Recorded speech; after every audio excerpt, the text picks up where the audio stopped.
Yogyakarta. Untuk kesekian kali aku mendengarnya. Seperti tak ada habisnya. Ia yang aku bicarakan.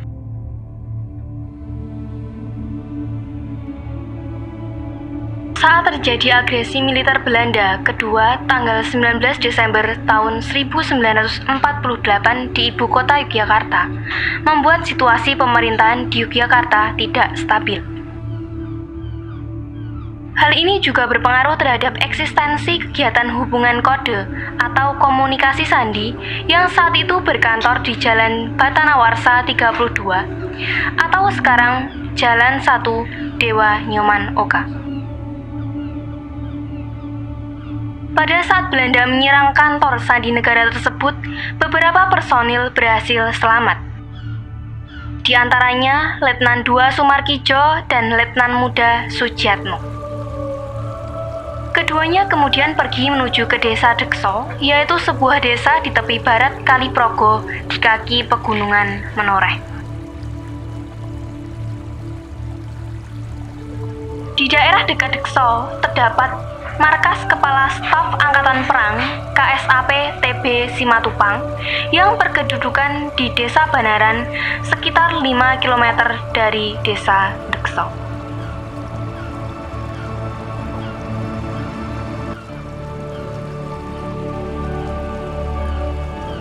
Selang beberapa hari, Dr. Rubiono Kertopati, Letnan II Harjoko, dan Wijonarko yang bermaksud meneruskan perjalanan ke Jawa Barat tiba di Dekso. Dalam rangka mengadakan hubungan kode, maka Dr. Rubiono Kertopati menentukan tugas masing-masing. Letnan II Sumarkijo dan Letnan Muda Sujiatmo tinggal di Dekso, kemudian mendirikan bagian kode yang berkedudukan di bawah PHB Angkatan Perang yang kemudian pindah ke desa Dukuh.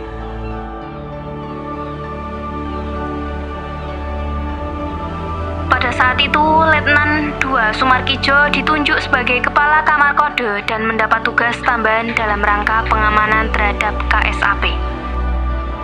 Tamu-tamu KSAP harus mendaftar dulu di checkpoint 1 di staf PHB Angkatan Perang di Dekso, kemudian di checkpoint 2 di Dukuh. Berdasarkan catatan kisah pengalaman perjuangan Kolonel TB Simatupang selama Perang Kemerdekaan disebutkan bahwa staf penerangan dari markas MBKD di Boro dan markas Sandi Negara di Dukuh membuat pemancar-pemancar kecil yang disambungkan dengan pemancar radio PHB PC2 yang ada di Banaran, Playen, Gunung Kidul, dan Balong. Berbagai komunike perjuangan tersebut dapat direlay melalui pemancar radio dan dapat diterima sampai ke Jakarta, Sumatera, dan New Delhi.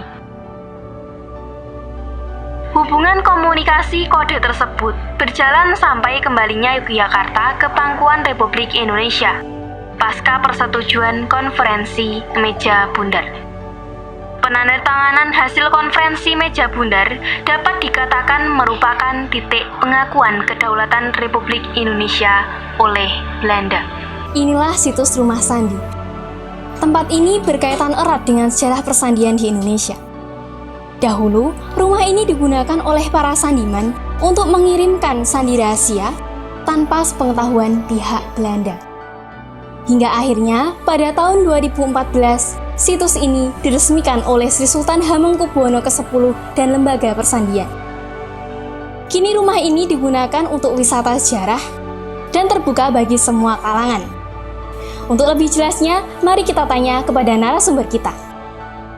Nama saya Ngadiman, penjaga rumah sandi Dukuh, Desa Purwoharjo,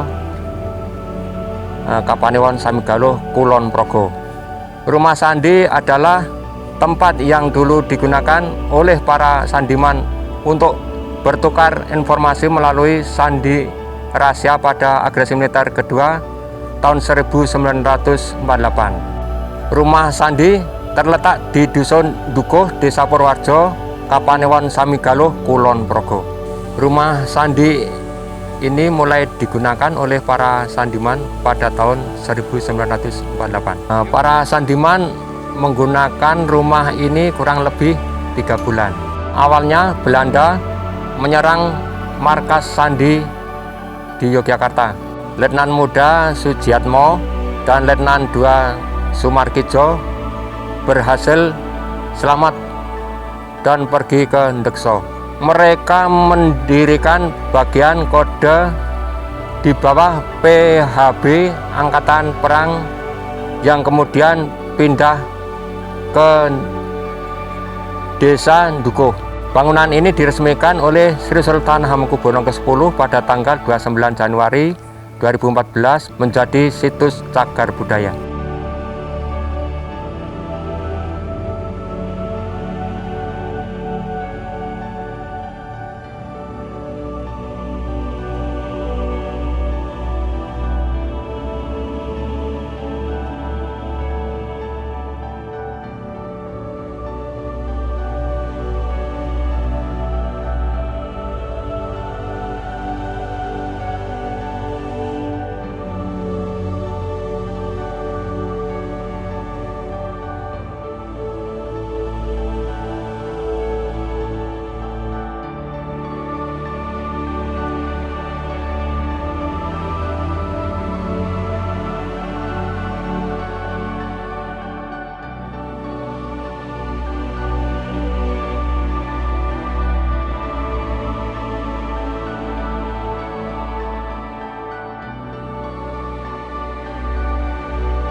Lestarikan cagar budaya dan jangan lupakan sejarah.